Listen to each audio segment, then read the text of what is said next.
Okay, good morning, everyone. Welcome to this morning's edition of Saturday School. Actually, we're inside the conversation of, or we're inside of a series called the Prosperity Series. So before we start the recording, I would just want to check in, making sure the volume is okay for those of you who are in the Zoom room, and those of you who are on the Facebook, on the YouTube channel.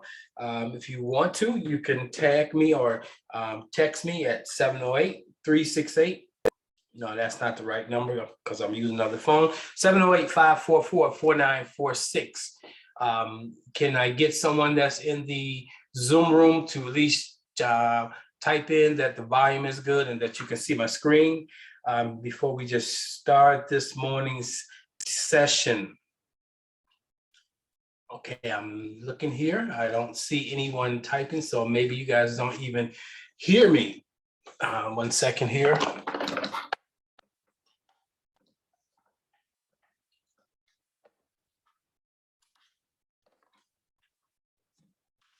Okay, you should be able to hear me now. All right, good.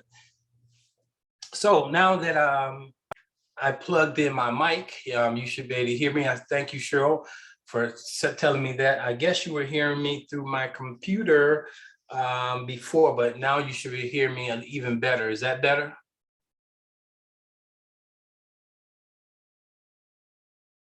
Awesome, good. So let's go ahead and get started. So I want to start by saying good morning. Welcome to today's session on the Inside of the Prosperity Series, Universal Principles. We're dealing with universal principles in a comprehensive way, and there is mastery or application associated with today's teaching. Okay, welcome to Oasis Spiritual Center for Divine Living, the place of possibility. I am Asar, also known as Greg, your facilitator for today's teaching. If you want to know more about the ministry, you can go to www.oasisspiritualcenter.com. And I encourage you to do that, to go out there, poke around.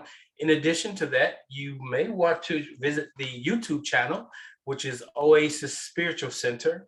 And if you go out there, you will see there's over 100 videos available to you on a variety of subjects, particularly the subjects that I am called to teach inside of. And so hopefully you'll find something there. So I want to warn you as we get started this morning in regards to today's teaching, or I like to call it a disclaimer.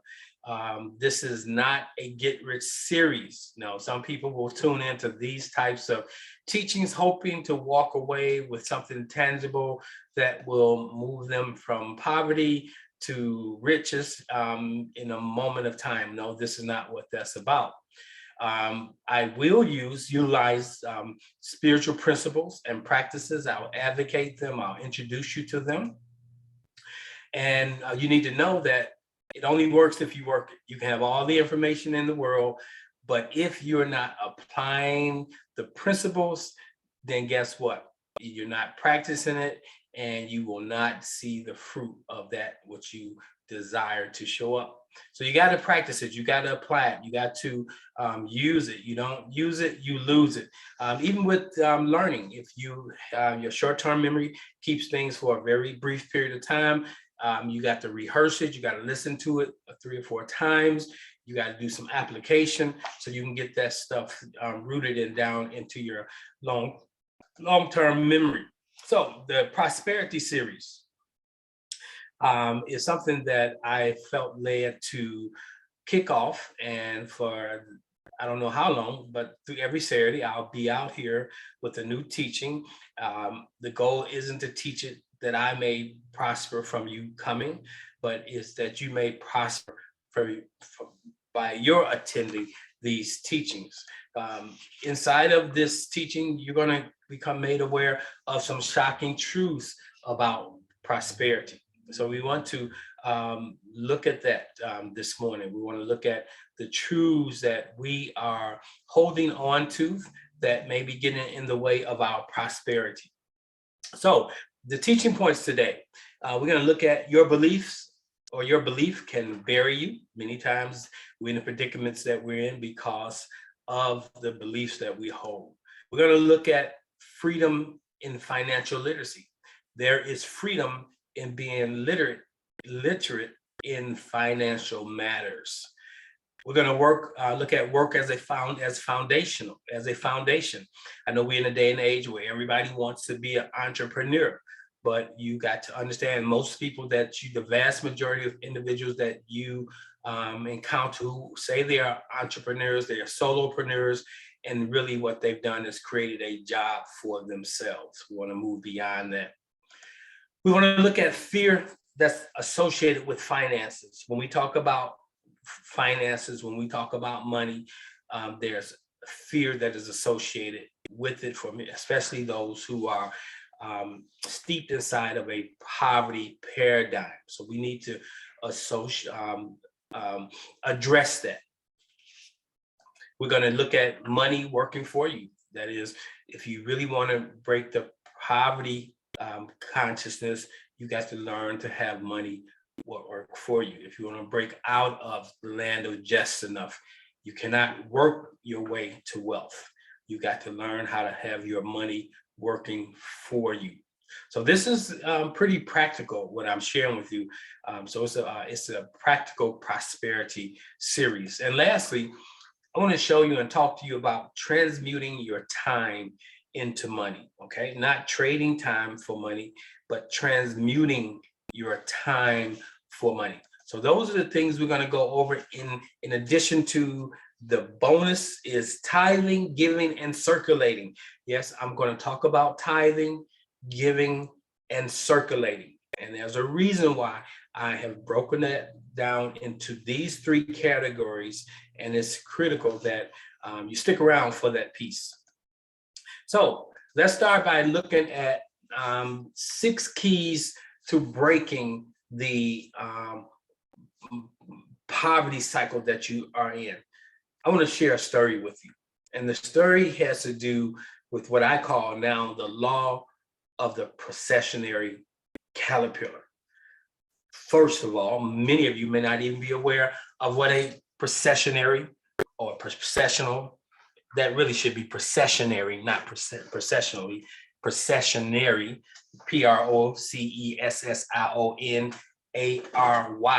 the law of the processionary caterpillar. Now, the processionary caterpillar is a very interesting caterpillar. Not only is it interesting, but it has a principle that can be picked up if you understand the story of the processional caterpillar.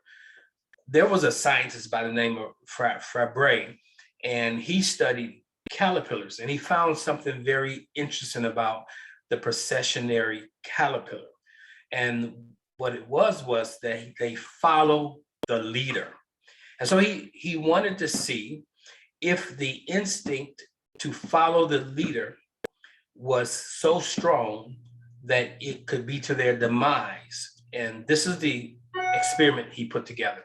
So he knew that the processionary caterpillar followed not the tail, but the trail of the caterpillar that was in front of it. There was a trail of fluid that caterpillar left. And so he took this fluid and he drew a circle and on a piece of paper, and he made it about 5 inches in diameter, this circle. And then he put a morsel of food inside of the circle, like so the circumference would be the arrows, and those arrows would represent these particular caterpillars, and he would place the food item right in the middle.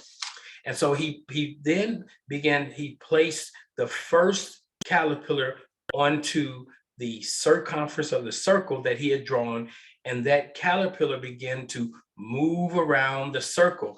And as he moved around the circle, the other caterpillars that he had there began to follow its trail. And so it followed its trail onto this circle. So they began to move around this 5-inch diameter circle, going around and around. Now, the experiment was to see if one of these caterpillar would break away from the trail and go and get that morsel of food at some point, because at some point they had to eat.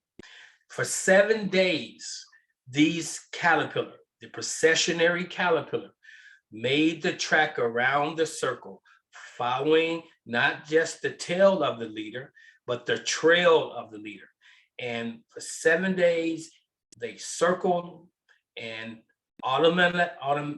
suddenly the circle stopped. The procession stopped, and all of the processionary caterpillar that was in that procession died. Now, why did they die? They died from starvation. It took them 7 days of going around the circle. Now, it wasn't the 7th day that they became hungry. They probably was hungry on the first day, but because they was following the trail of the leader, that the leader would know best, they did not find the wherewithal to break away from the circle and go into the middle of that circle and get that morsel of food that would have blessed them, extenuated their lives. And what I want to say to you today is, when it comes to our financial situation, whether or not we are living a prosperity or a poverty consciousness, it is all tied to the procession that we have followed. And that procession, I would like to call it your beliefs. Your beliefs are those things that are given to you, maybe by your family of origin, given to you perhaps by the society you live in, picked up by you from something you've studied. So beliefs are important to breaking the cycle of, if you're living inside of just enough, you're still in a poverty paradigm. So what is a belief? A belief is an acceptance that a statement is true or something exists. That's simply what a belief is. It's trust, faith, and confidence in something. That's what belief is. Belief does not always have to be based on truth. It doesn't have to be based on experience. It can be based solely on your belief in the person that is sharing that principle, that truth to you. And for most of us, our beliefs are downloaded to us the first 7 years of our lives. Your first 7 years of your life, you are observing everything that's going on around you. You picking up what to do, what not to do, what works, what won't work, what will get you in trouble, what will not get you in trouble, what will have you ostracized from the group, what will have you accepted. And you take all these things on and they become your beliefs. So our beliefs are trails that have been laid down by who? Our parents, like I was stated earlier, laid down by society, the educational process, education, which means to bring out, but in the educational process that we are in today, it's about putting in. We are being brainwashed, or a better way to say that is more palatable, we are being programmed. So the first 7 years of your life, you are programmed to fit into the society that you're born into, the family of origin, all those things. So you pick up the program. But by the time you become a teenager, you begin to understand that you are maybe authentically different than your family, and you begin to expand. And ultimately, you leave your family, you break out of the procession of your family. But oftentimes, you take with you the beliefs of your family. The one thing about beliefs is, unless you identify them, you're not going to change them, because your belief is the program. And unless you are conscientious or aware of the program, you can't change the program. 95% of your day is spent in the program. 5% of your day, you are conscious. The moment you start thinking about something, the program cuts on. The moment you start reading a book, the program cuts on. The moment you start watching a program, that program cuts on. The moment you start driving your car, the program cuts on. And so it's this internalized program that we must be aware that's running 95% of the time. That is why if you have a a conscious desire to change, that change does not take place because you only are conscious of it 5% of your day. The other 95% of your day, you are occupied with something. And while you're occupied, the program is running. So if you want to change your life, you got to change your beliefs. You got to change the program. You got to change the program as it relates to prosperity. You got to change the program as it relates to money, as it relates to wealth, as it relates to riches, as it relates to opulence. It's important. Now, your trail that has been laid down is set by your family of origin. And even if you're the second generation that has amassed some level of wealth and living in prosperity, you can still be running a paradigm of poverty. It's just running below the surface. And so we want to address today 6 keys to breaking the paradigm of poverty. The first key, financial literacy. This is something that most of us are not taught. We learn it by trial and error. I can remember as a kid, my mom sitting me down and talking to me about the law of compound interest. I wasn't getting it. I still didn't get it. But she attempted to share with me the law of compound interest. One of the things is that that's where you lose your money, or that's where you can make your money. Now, when I talk about financial literacy, that includes understanding banking accounts, understanding savings, understanding investments, understanding a budget, having a budget. So the first thing we must begin to do is become financially literate. Financial literacy should be taught in every home. Our children should be taught it. We need to go back and learn it.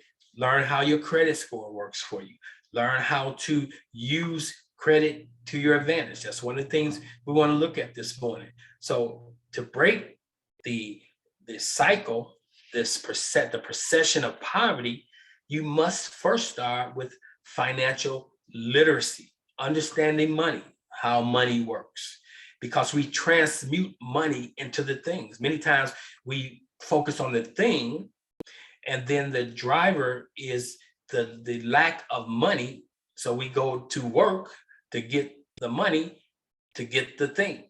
But when you understand financial literacy, you understand how to leverage your money, how to leverage your financial portfolio in your favor. So financial literacy is a big one that we all need to become aware of. How to bank. Where should we be putting our money? Financial literacy includes what type of insurance do you have? You know, should you have a certain amount of insurance early in life and take those investments and use them in another way later in life, not even having an insurance policy, but you have investments policies that can cover your burial expenses. And so we have to become more literate as it pertains to all financial matters. Now, the reason why I say this is because we are so called to be stewards.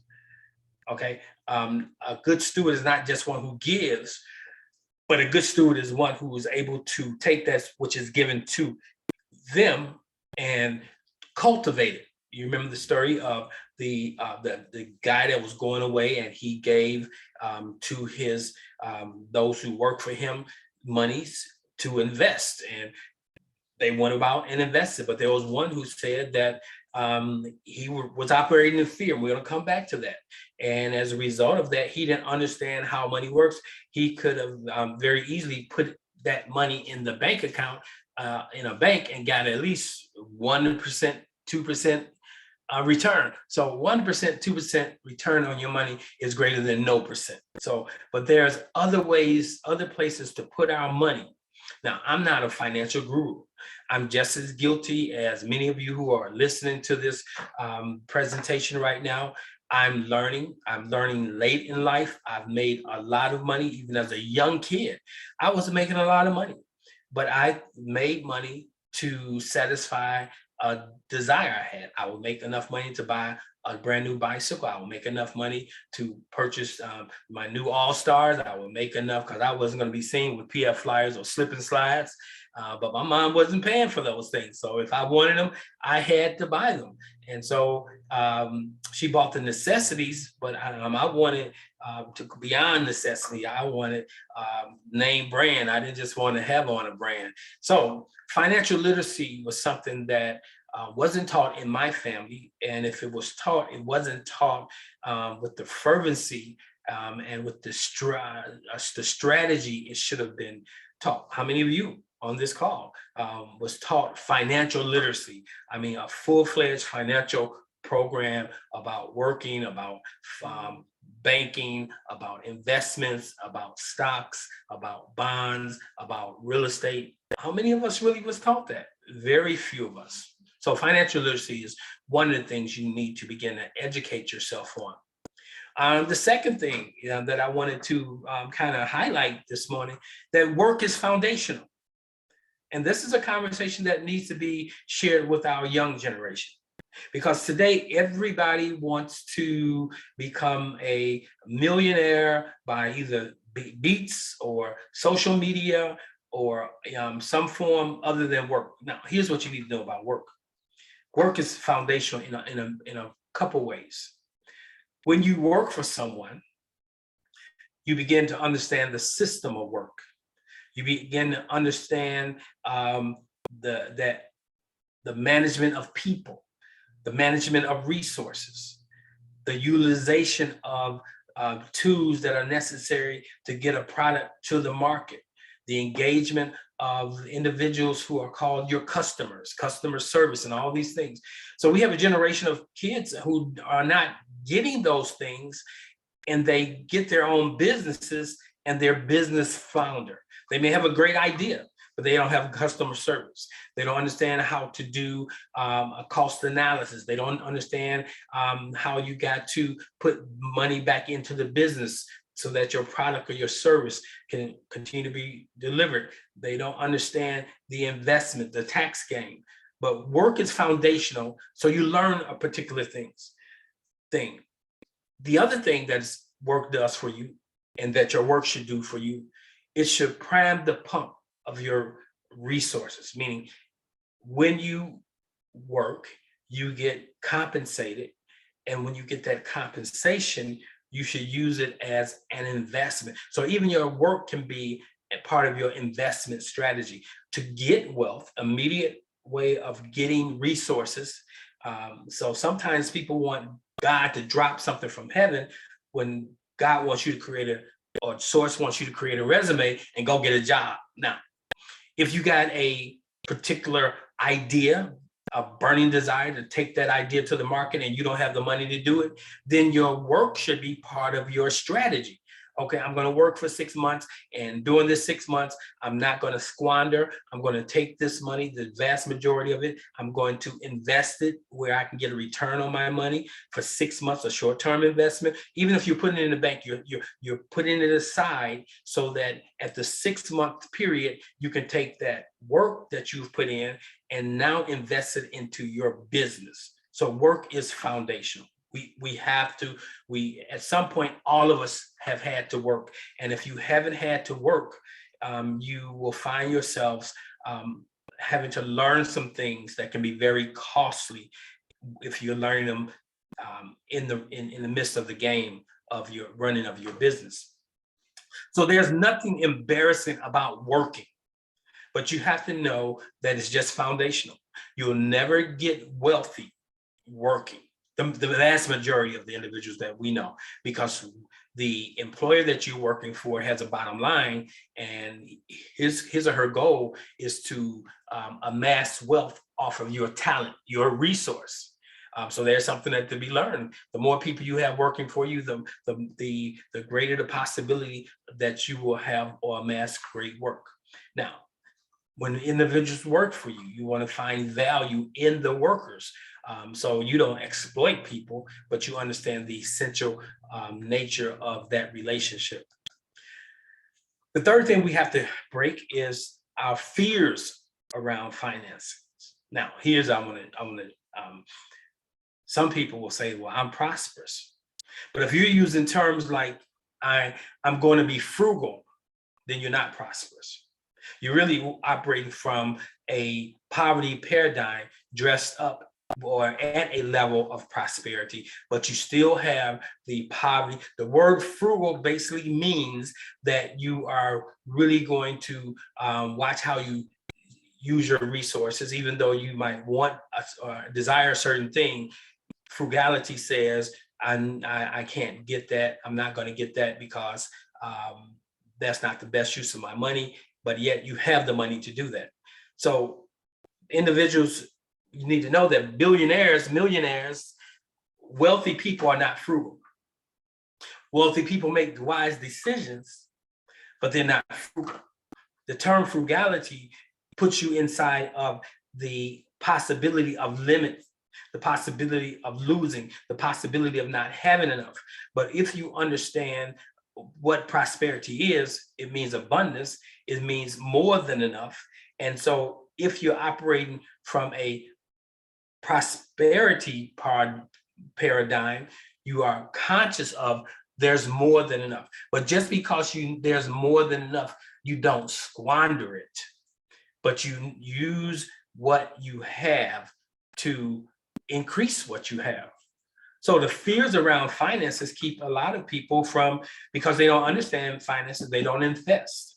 So you have a fear of losing your money in the stock market, so you don't invest. So if you find any person that's going to introduce you to the stock market, they're going to introduce you to the things that you use anyway. Okay, if you're buying Gucci, if you're buying a particular brand of dishwashing detergent and those kinds of things, those are things you should be investing in because you believe in them. So we have to learn to enter the game. Whatever we enter into, we must address the fear. People have fear of relationships. People have fear of getting a job because they don't want to lose a job. People have fears around a lot of things. What is fear? F-E-A-R. F is for false, E is for evidence, A is for appearing, R is for real. So fear is false evidence appearing real. Fear is things that have not happened, but you're projecting them on yourselves to happen.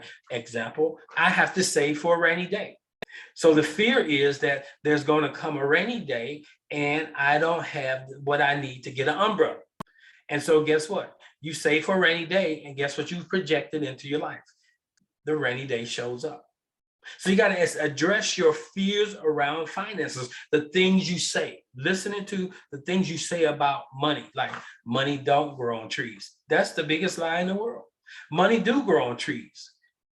If it's an apple tree, then you can take the apples and transmute them at the market into money. If it's an orange tree, okay, even if it's a shade tree, that's money. Somebody may sit under that tree just to take time to meditate, take time to write their ideas on paper. And so that tree is producing money.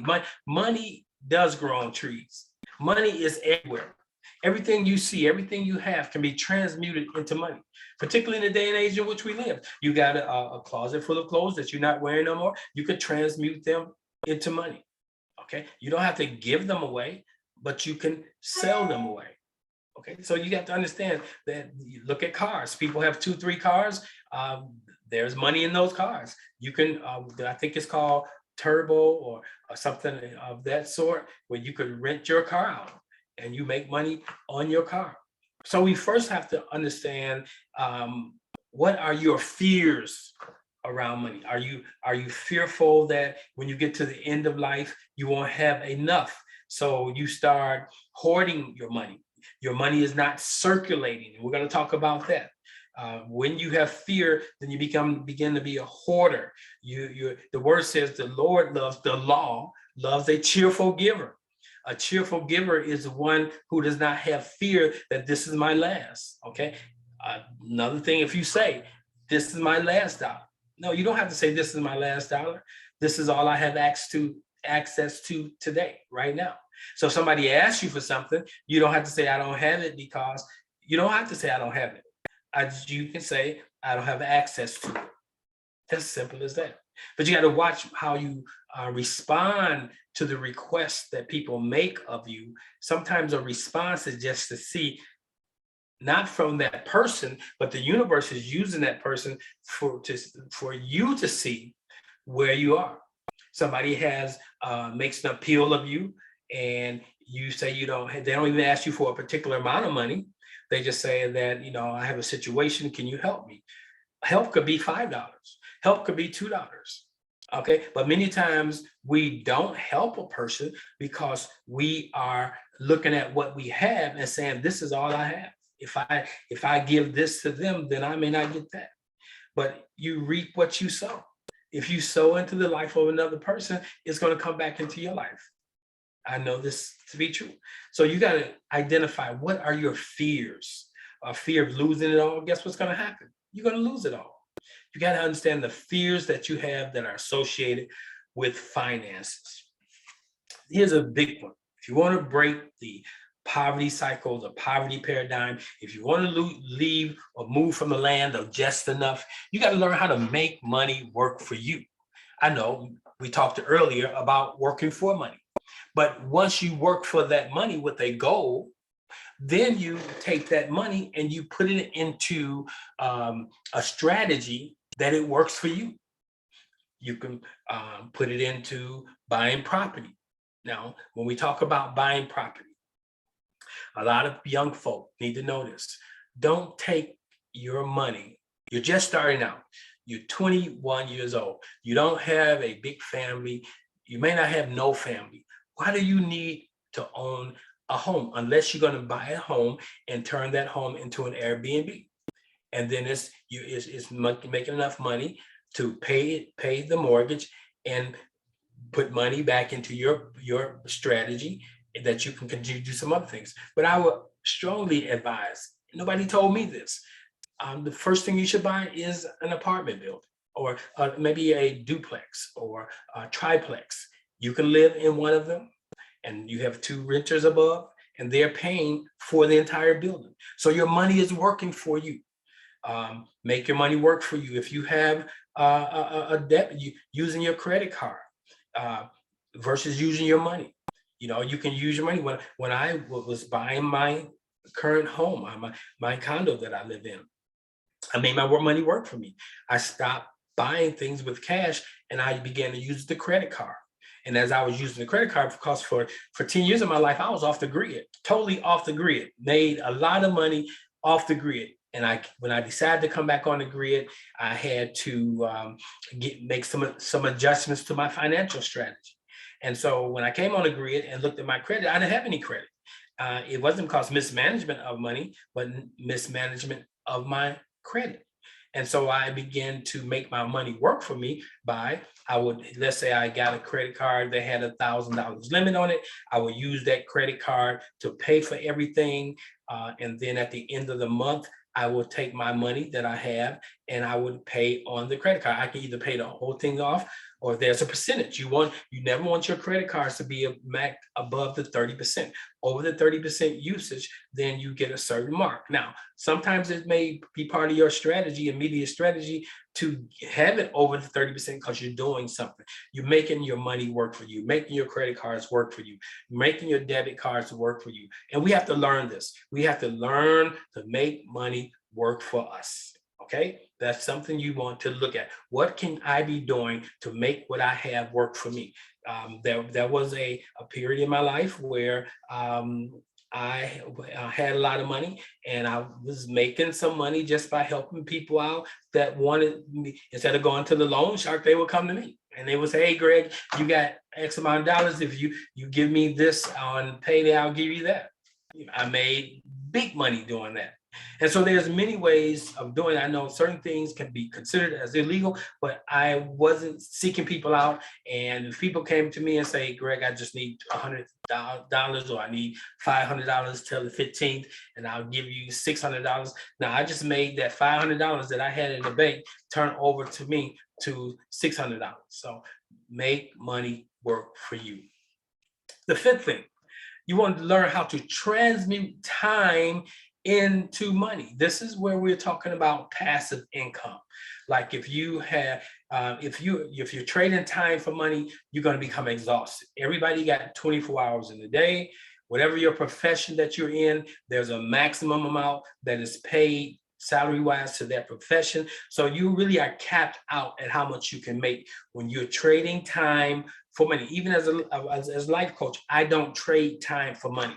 I don't charge based on $50 an hour, $75, $125. No, I will give you a package. Your package would be for, let's say, for 60 days, 30 days of coaching with me. It'll cost you X amount of dollars. It may cost you $600 or whatever. And inside of that package, you get certain things, amount of time with me, but I'm not trading time for money. Like you give me an hour of, I'll give you an hour of my time for $150. No, that's the same thing, because then you only have so many hours in a day and you're limited in how many people you can see and how much money you can make. Early on, I moved from seeing individuals to seeing the group, doing group coaching or group counseling versus doing individual counseling. Individual counseling, I got that hour and I get paid, let's say $125 for that hour. But if I got that group program, I got 10 people in that group, instead of being paid $125 out. Now I'm not charging each one $125, but I may say, since it's a group function, now everybody pays $100 for the group. And that's what so I went from that same hour making what, $125 to now I make $1,000 in that hour. How to transmute your time into money. Time is money. Can you get me on that? So many times when we talk about financial prosperity, when we talk about prosperity from a spiritual perspective, we're expecting the universe just to drop into us the money we need. No, but the word of God tells us that God will give you one witty invention. But many times we have a witty invention, but we don't take it to the market, or we don't have the money to get it to the market. So we have to understand that money has many applications in our lives, and money is not there to be spent. But when we talk about transmuting time into money, you want to be able to, while you are asleep, your sleep time transmute into money. I have individuals who sow into my life, and I hear the bell go off because they find value in me. When that bell go off my phone, I know someone has just sowed into me. They don't sow into a building, because the building don't help them. The person helps them. Religion would have you to believe it's the organization that's helping you, but it's the organism. That's why you got to find the right person that has what you need, and you sow into that person. And that makes a difference. So transmuting time into money, and what you do for others will be done for you. It's cyclical. What you do, others will do, and you can expect them to, because you did it. Now, this is the last point, the last key that I want. There's many keys, but the 6 that I thought I wanted to share with you all today, this one is really key. Yes, tithing, giving, and circulating.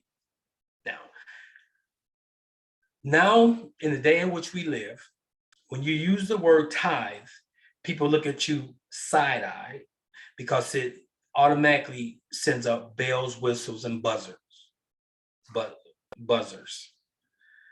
Because people have been taken advantage of. People have been exploited by the church. And I don't know about the white church. I can talk about the black church. And I could talk about it because I pastored a church. And because I pastored a church and had backroom conversations with many of pastors, I understood how people were being exploited. And because they were being exploited, the individuals who were sowing into those ministries weren't reaping the harvest in which they should be receiving, even though they were practicing the law of tithing. One of the things about the law of tithing is you have to sow into a fertile place. And many times sowing into these ministries, this wasn't a fertile place. It was a depository where a certain group of people perhaps were benefiting from it. Now, I'm not saying that the pastor, the spiritual leader, shouldn't benefit from, because the word says you don't muzzle the mouth of the oxen that treads out the corn. Okay, but that oxen should have a godly point of satisfaction. If the ministry is only bringing in $100,000, you shouldn't be taking $80,000 of it. So I always set a good standard so the world can't say anything. What would be the compensation for someone who handles the same amount of people I handle corporate wise? What would that CEO get? So you got a 10 people congregation, you shouldn't be getting the same compensation package that the CEO of a small company gets. Now, as it grows, you should. So I don't want to really get into that, but most people are not tithing because they saw the mismanagement of the tithe. And you had people who were not even in the spiritual system beginning to control the conversation. Like the world is saying that if you tithe, you are ignorant. No, but the world needs to know that the tithing principle is a spiritual principle. So the world will tell you to go with Patreon, right? Now, many of you don't know what Patreon is, but Patreon is like many of these gurus you see on YouTube and social media. They say, join my Patreon. And that's you may give them $2 a week or a month. So small amounts. And they don't mind that because they are really doing things to generate a mass amount of people in the social media sector. And so if you got 1,000 people giving you $2, what's that? You got $2,000 being given to you by 1,000 people, but it's grander than that. But let me back into the tithe.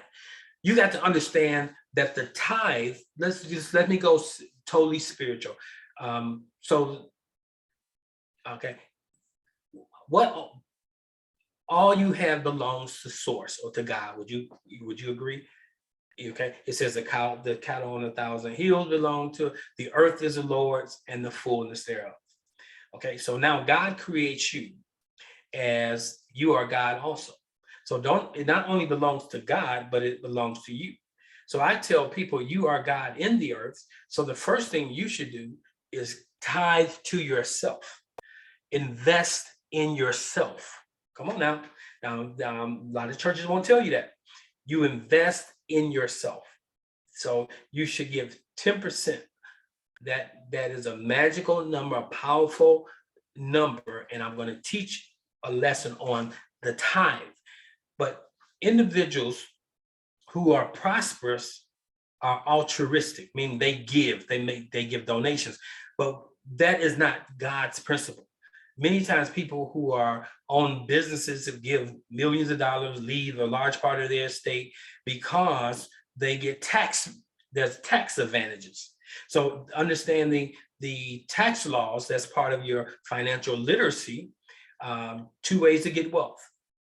Understanding real estate, get in the real estate game, and understanding taxes. How to use taxes, how to not to avoid taxes, paying taxes, but how to manage your money where it has the greatest gain through the tax laws. So when we talk about the rich, they understand the principle of giving. But we have to learn that, first of all, the tithe is the most powerful thing you do. Tithe says that I trust. Now that's important. Tithing is a spiritual principle that has nothing to do with the value that somebody gives to you. Sometimes you may hear me say, well, if this ministry has given value to you, because that person is not in relationship with me. So I then want the focus to be more so on what they've received. But when you are really understand the spiritual principle of spiritual economics, you know that all that you have belongs to God, to source, divine. But it only asks that you give 10%. So if you got $1, it's only saying, give me 10 pennies. If you have 10 pennies, source is saying to you, can I trust you to give me 1 penny on that dime? Now, the smaller it is, the easier it is. And that's why I tell people to begin to, when you have little or nothing, you begin to apply the principles. Because if you say, when I begin to make money, I'm going to tithe, I'm going to tell you you're going to do. You're not going to do it. You're not going to do it. So you start with what you have and you work the principles. And as it grows, 10% is always 10%. So if you now are, let's say you got $2,000 and you're tithing 200, and you consistently do that, and then one day you're getting, let's say you get $400,000 and you're tithing 40,000 that year on that, 400,000, 40, so 10% of 400,000, you tithe that a year. It don't impact you because you know it's still 10%. But if you have not been tithing, $40,000 looks like a huge amount of money. It is a huge amount of money, but it really impacts you. It hits differently. So tithing has to be something that you consistently do, because it's saying, I trust the universe. And the universe is seeing the act of trusting. Now, if you're paying for something, there's no trust in that, because you're paying for something you've already received. Tithing is a spiritual principle that you are employing. Now, does source need your money? No, but source is showing to you that this is how you can tell whether or not you really are, one, dependent on source, two, are running a paradigm of prosperity or poverty. If you're not a consistent tither, you are not, either you're ignorant of the tithe, or you know about the tithe, but you say, I can't afford to tithe, then you really are in a paradigm of poverty. And if you're not in a paradigm of poverty, you're heading to that direction, because you're not applying spiritual principles. The next thing is giving. It's the tithe plus. Okay, so the tithe, you sow, and I first sow it into yourself. Meaning, example, if sowing into yourself means I'm going to sow it into myself in a way that increases who I am and what I'm able to do. And so if I'm going to a particular ministry, and that ministry is blessing me, no, not even blessing, but this is the place where I want to sow because it really feeds me. I'm not giving it to the ministry because the ministry is requesting it. I'm giving it to this ministry because I am being fed in this ministry. And so this is where my tithe will go.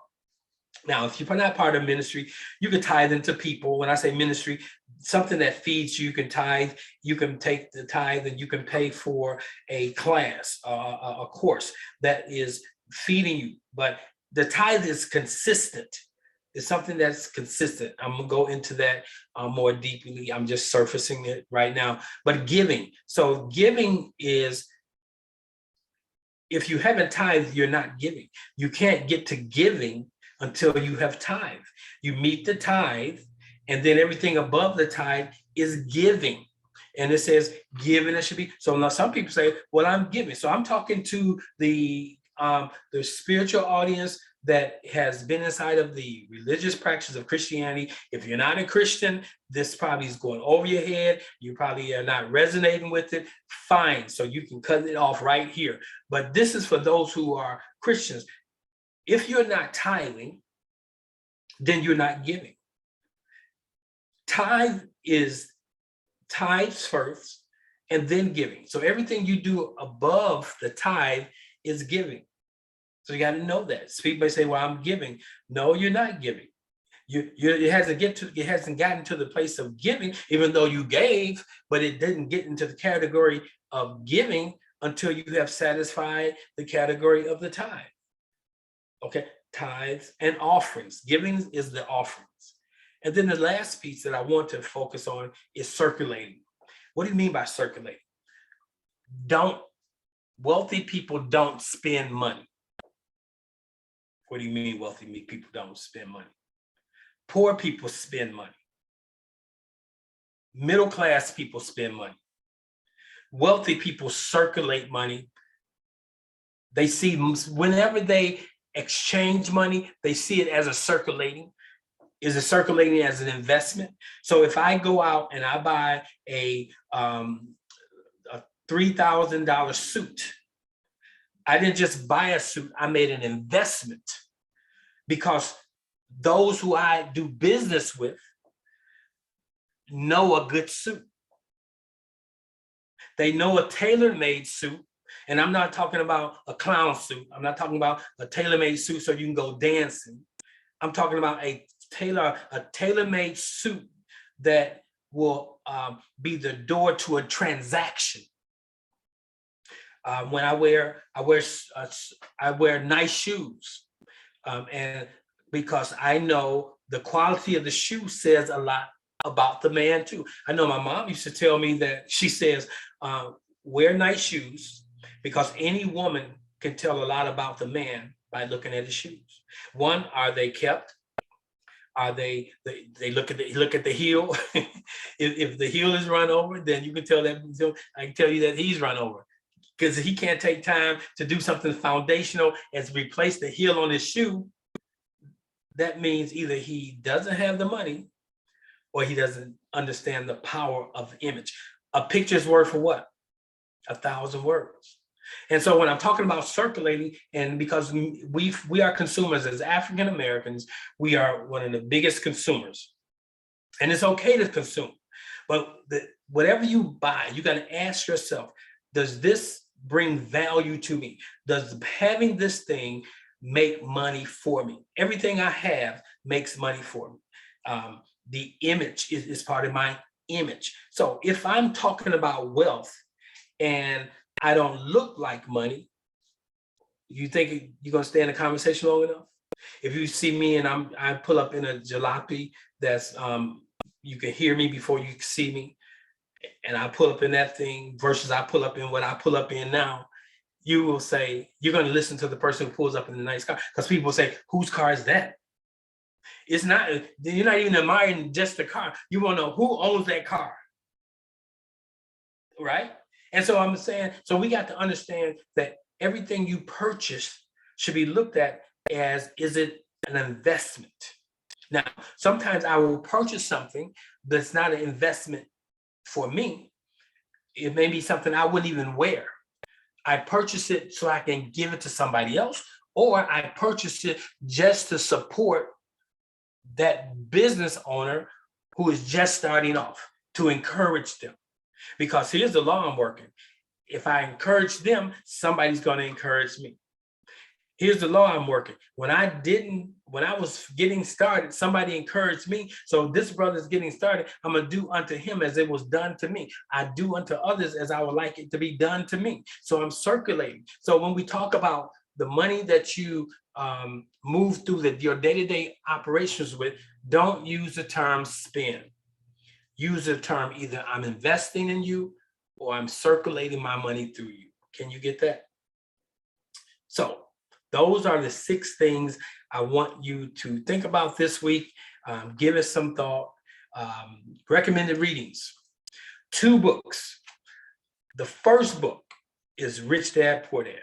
And there is a Rich Dad, matter of fact, I think Rich Dad, Rich is called, I think I have it here, Rich Kid, Smart Kid.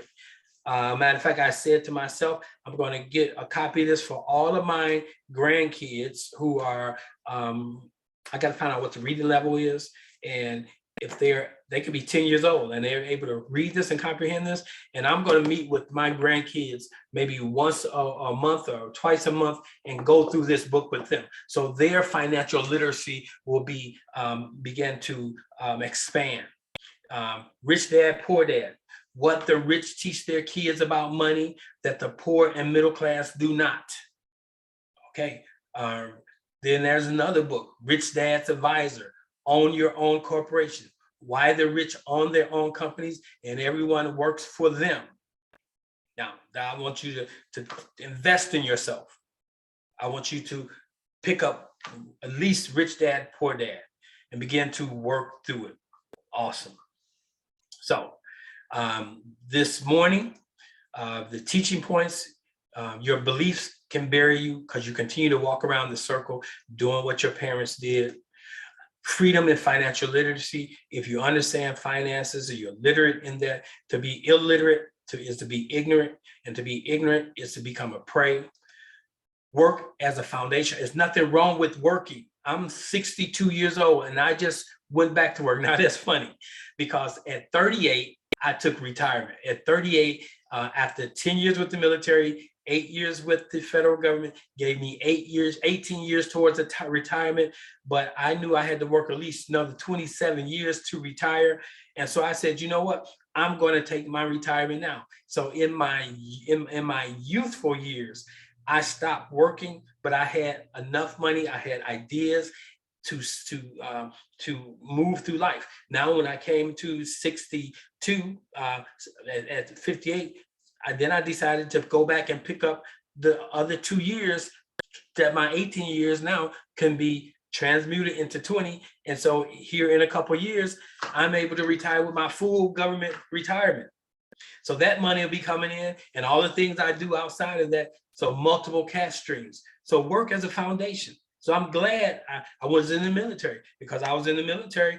I don't really have to have healthcare, because if I need have any medical needs, I can go to the VA. Now I do supplement my VA right now. I use another healthcare provider because I have the money to do that. But if there was a season where I wasn't working, but my healthcare was covered because I had been in the military. So you got to use work as a foundation. So be wise and don't just run around and say, I don't want to work for nobody. No, you got to start somewhere. Fear associated with finances. You got to get over your fears that you have about money, even to talk about money. People say, you know, you want to talk about prosperity, but you don't want to mention money. You want to talk about wealth, but you don't want to mention money. No, we got to deal with the base thing of prosperity and finances, and it's money. Money's working for you. That's so important. Transmute your time into money. You want passive income.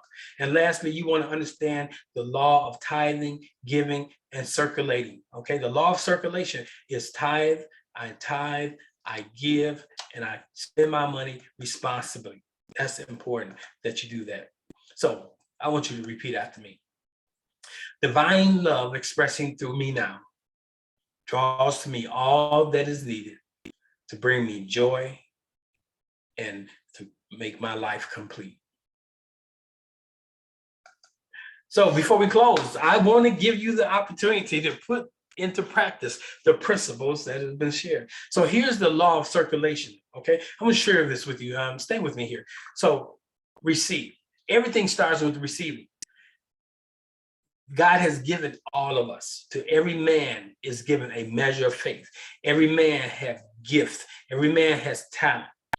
It's what you do with that. So with the law of circulation, the first thing you do is you take what is received and you invest it in yourself. Part of investing in yourself is tithing into a particular ministry or a person.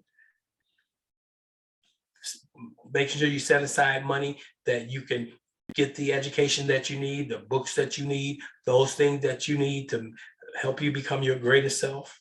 And then you begin to move outside of self and you begin to give. You can give to those organizations, those individuals. Okay. I'll say 10 here, 10% here, at least 10% here, 10% here. That still leaves you with 80%. And then the rest of your money, you circulate it. You taking care of your bills, you're taking care, and then I have this purposely Black because we first need to learn how to circulate our money amongst ourselves, investing in our community. There's no reason why our community should be the way they are, but everyone comes into our community and gets the money from the community and take it out of the community. So let's circulate our money in the community so that dollar can turn over 7 to 13 times, not turn over twice and then it's out the community. So if this ministry has been a blessing to you, consider this being the place where you may make your tithe, you may give. That's on you. So if you desire to give today, you can do it in a couple ways. You can give in a traditional way of putting it in the mail and sending it off, or you can use the website and go to the giving page, and you can give by way of PayPal. You can give by way of Cash App. You can give by way of a variety of platforms, however you want to do it to get that into the ministry. Or you can type give to, you can text the word give to 417-815-8227. Now, giving is a sacred act. Now, it doesn't say tithing is. Giving is a sacred act of your acknowledgement of another's value in your life. That's a giving statement there. So I hope something has been said this morning that has been uplifting and encouraging you. Thank you for participating.